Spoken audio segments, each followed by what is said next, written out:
On the fateful day of 17th March 2006, in the vast expanse of the Indian Ocean near the Somali coast, two stalwart United States naval vessels, the formidable USS Gonzales and the USS Cape St. George, were diligently patrolling the waters as part of the combined Task Force 150, a coalition of naval forces united against maritime security threats. Approximately 46 kilometers off the Somali coast in the Gulf of Aden, the vigilant crew spotted a vessel that aroused their suspicions. A large diesel-powered vessel was towing two smaller gasoline-powered attack skiffs, roughly 25 nautical miles away. As the night unfolded, the American ships closely shadowed the suspect boats, adhering to the textbook definition of a pirate profile. And with the dawn breaking on March 18th, the USS Gonzales and USS Cape St. George took decisive action. Each ship dispatched a pair of rigid-hulled inflatable boats, manned by specially trained boarding teams to investigate the dubious vessel. However, as the boarding team closed in, the unfolded drama took an unexpected turn when the pirates aboard the suspect boats unleashed a barrage of gunfire on the approaching boarding teams from an alarmingly short range. Faced with imminent danger, the American teams retaliated in self-defense and made a strategic withdrawal. Following the conflict, the pirate boats, emboldened by their initial act of aggression, gave chase to the retreating boarding teams and began a relentless assault on the CTF Navy ships, employing rocket-propelled grenades and other small arms. This dramatic sequence of events was named the Action of 18th March 2006, prompting grave concerns about the escalating piracy menace across the northeastern reaches of the Indian Ocean. Hit that like button and subscribe to the channel as we delve deeper into what happens next when pirates dare to attack a massive US Navy ship. Just like the OG European pirates we've read about in history tomes and seen in swashbuckling movies, today's contemporary pirates are basically in it for the loot because of poverty. These modern buccaneers often hail from economically challenged and politically troubled nations worldwide. Although their presence is widespread, the most notorious among them primarily hail from the not-so-peaceful waters of Somalia, right around the Horn of Africa, in the neighborhood of the Gulf of Aden. This major sea route through the Suez Canal and the Gulf of Aden is kind of like the express highway of the high seas. More than 2,000 ships cruise through this nautical thoroughfare each month, connecting the dots between Asia and Europe. Unfortunately, it is within these waters that Somali pirates are causing significant disruption and chaos. Setting the stage for the showdown on March 18th, by 2006, the coastal chaos in war-torn Somalia, in the absence of any government-controlled naval authority, was proving detrimental. Local warlords had their own pirate gangs crashing the scene, hijacking merchant ships for a ransom rave. As their successes mounted, these pirates grew more audacious, extending their activities to seize UN aid ships and even targeting cruise liners. In response, US and coalition vessels from Combined Task Force 150 actively searched pirate vessels to deter further attacks. In the heat of this pursuit, the USS Gonzales and USS Cape St. George, both part of CTF 150, found themselves in a confrontation with three pirate vessels. The pirates, as previously discussed, launched an armed assault on the US Navy vessels.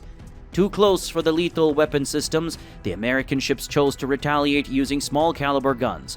A .50 caliber tracer round fired from the USS Gonzales struck and ignited a 55 US gallon fuel drum on the larger pirate skiff, causing it to catch fire and burn to the water line. The two smaller skiffs, witnessing the larger vessel in flames, promptly surrendered to the USS Cape St. George. Despite the engagement, the USS Cape St. George sustained only minor superficial damage, and no US forces were harmed. By the conclusion of the incident, at least one pirate had been killed, 12 were captured, and it was presumed that the remaining 14 had drowned.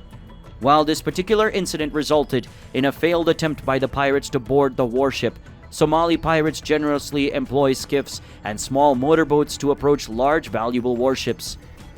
Despite having some firepower, their capabilities are nowhere near the level of the US Navy. This often leads to unfavorable outcomes.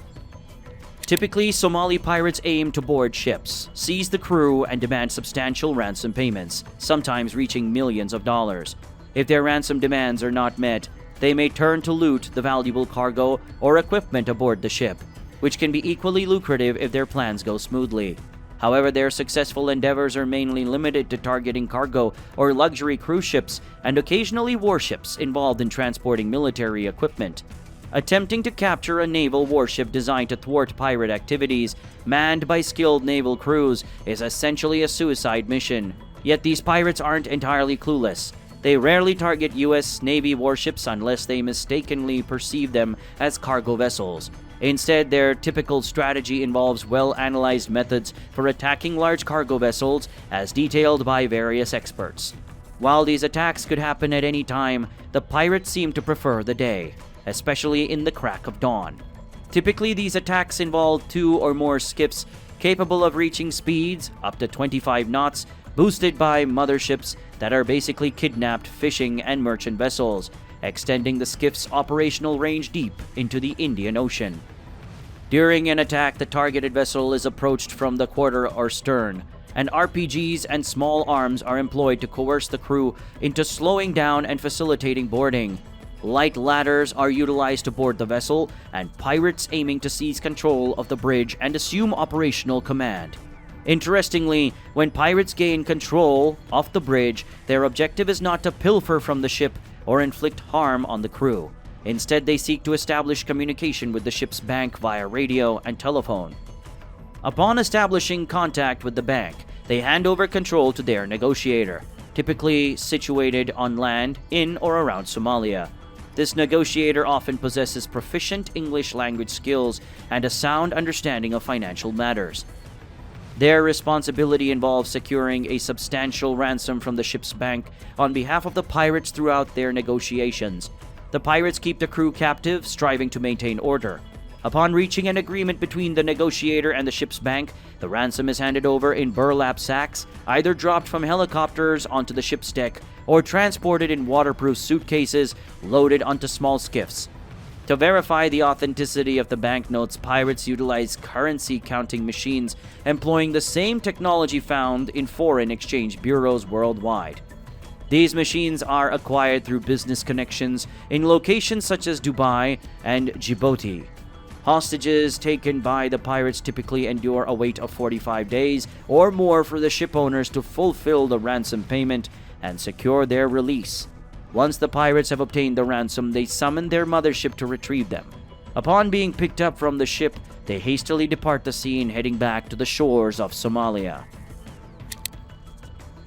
Given that these hijackings involve armed perpetrators, the pirates acquire their weapons primarily from Yemen, with a significant number also sourced from Mogadishu, the capital of Somalia. These weapons include AK-47s, AKMs, Type 56s, RPKs, PKMs, RPG-7s, Tokarev pistols, and even hand grenades such as the RGD-5 or F1. However, what stands out as a noteworthy aspect amid the entirety of illicit piracy activities is that these so-called oceanic Robin Hoods don't like to call themselves pirates. Instead, they prefer to identify as the savior of the sea, a designation closely aligned with Coast Guards. The majority of these pirates fall within the youthful age range of 20 to 35. According to a 2008 BBC report, the pirates can be categorized into 3 main groups. The first group is the local fishermen, recognized as the masterminds behind the pirates' operations due to their expertise and knowledge of the sea. Followed by the ex-militiamen who previously participated in local clan wars or served in the military under former governments, utilizing their experience as the muscle behind the operations. And then the technical experts with proficiency in technology, including computer skills necessary for operating high-tech equipment, essential for piracy such as satellite phones, GPS military hardware, and even hacking into shipping company systems. To confront these highly skilled and, more importantly, passionately committed maritime criminals, the U.S. Navy and other counter-piracy forces have to adopt a proactive and vigilant approach.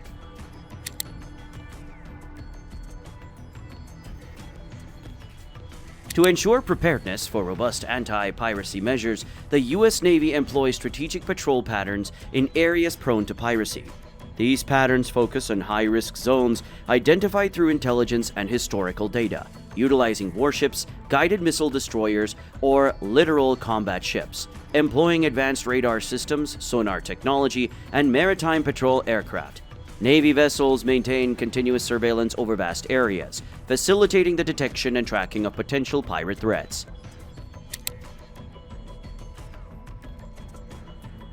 Additionally, the U.S. Navy collaborates with commercial shipping companies to implement best management practices or BMPs. These practices include route planning to avoid high-risk areas, adjusting vessel speed, and maintaining communication in specific regions. Guidelines are regularly shared with unarmed cargo ships passing through risky areas, emphasizing factors that increase the risk of capture, such as low freeboard, slow speeds, favorable weather, and unprepared crews. Vessels with speeds below 18 knots are advised to stay out of high-risk areas to minimize vulnerability to pirate attacks. In conjunction with surface vessels, helicopters and UAVs are deployed for extended aerial surveillance, covering larger geographical areas. These airborne assets facilitate a swift response to potential threats, enabling naval forces to intercept and deter pirate activities. Upon receiving signals of nearby cargo vessels under pirate attack, the U.S. Navy promptly dispatches speedboats to assist. In the event of a hijacking attempt, cargo ships are equipped with hardened hulls impervious to small arms fire, providing a formidable defense against pirates.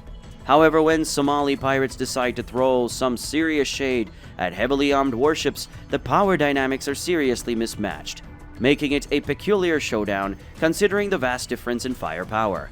Oddly enough, this bizarre face-off can sometimes happen. In these situations, U.S. Navy warships primarily resort to non-lethal deterrence measures and issue warnings instead of immediately neutralizing pirate vessels. Among the forefront options is the formidable water cannon, capable of shooting powerful jets of pressurized water. While non-lethal, these cannons can create an impenetrable sheet of water, discouraging intruding vessels by either pushing them away or filling them with water to impede their maneuverability. Boiling steam bursts can also be utilized for additional deterrence. Enhancing the arsenal, the long-range acoustic devices can serve as a deterrent when water cannons might prove ineffective. These devices emit a focused high-decibel sound to disorient and discourage pirates from approaching. Additionally, the U.S. Navy may deploy non-lethal pyrotechnic devices such as flashbang grenades to create visual and auditory distractions, hampering pirates' ability to approach. But perhaps the most interesting addition to this non-lethal deterrence arsenal for both unarmed cargo ships and U.S. Navy warships is the Guardian Barrier. This anti-intrusion, cost-effective, and easy-to-install barrier effectively fends off pirate attacks. The Guardian forms a barrier over the ship's safety rails, rendering grappling hooks and ladders ineffective. Even in a test scenario, an ex-Special Forces soldier was unable to climb over it. Moreover, the Guardian acts as a visual barrier, providing the crew with a level of invisibility against pirates. Unlike traditional razor wire, which poses injury risks to crew members, the Guardian is also safe to work around without causing harm, offering a secure and effective solution against pirate threats. The selection of these responses, however, depends largely on the on-ground situation, taking into account the intensity of the attack and the time available to formulate a response. In case the pirates overcome non-lethal barriers and present an imminent threat, or simply the U.S. Navy lacks sufficient time for non-lethal deterrence, they may resort to heightened measures. This includes deploying advanced lethal robotic machine guns and rapid speedboats operated by specially trained Navy SEALs with a highly skilled counter-piracy team. However, the decision to neutralize and potentially sink a pirate vessel is reserved as a last resort, typically applied in extreme cases where the safety of the crew, passengers, or the vessel is in jeopardy. In most instances, pirates are apprehended using non-lethal deterrence and warning submissions. Consequently, these ships are also equipped with prison barracks. Interestingly, there are occasions when pirates are captured and their weapons are confiscated, and yet they are released, sometimes even provided with meals and drinks. This leniency is rooted in the legal framework because carrying weapons for certain boats in some maritime regions is not prohibited until a piracy attempt occurs, leading to the individuals not being legally considered pirates. Nonetheless, Navy warships do seize their weapons when encountering any group with the intent of hijacking. In addition to the presence of U.S. Navy patrols, specific forces have been designated to address the serious threat of piracy. These forces primarily operate as a collaborative effort involving naval authorities from various nations. For example, the Combined Task Force 150 CTF-150 is a multinational naval coalition task force under the 34-nation coalition of combined maritime forces, headquartered in Bahrain. Its mission is to monitor, board, inspect, and halt suspicious shipping engagement in terrorized activities, including piracy, collectively known as Maritime Security Operations (MSO). In tandem with CTF-150 and CTF-151, established in 2009, the EU Naval Task Force and the SADC Naval Task Force conduct extensive counter-piracy operations. Coordination for these operations takes place through a monthly planning conference called Shared Awareness and Deconfliction Shade. To further strengthen the international response, local Somali marine police forces, such as the Puntland Maritime Police Force or PMPF, with over 10,000 personnel, actively contribute to counter-piracy efforts. The primary focus of the PMPF is to prevent, detect, and eliminate piracy, illegal fishing, and other illicit activities along the coast of Somalia. What, in your opinion, is the suitable course of action when dealing with pirates? Do you believe employing non-lethal deterrence is the right approach, or do you advocate for immediate neutralization? Please share your perspectives in the comments section. Don't forget to subscribe. If this video floated your boat, our latest one delves into what happened when the US Navy unleashes the giant aircraft carrier Anchor at full speed. Catch it on the tail end of this video.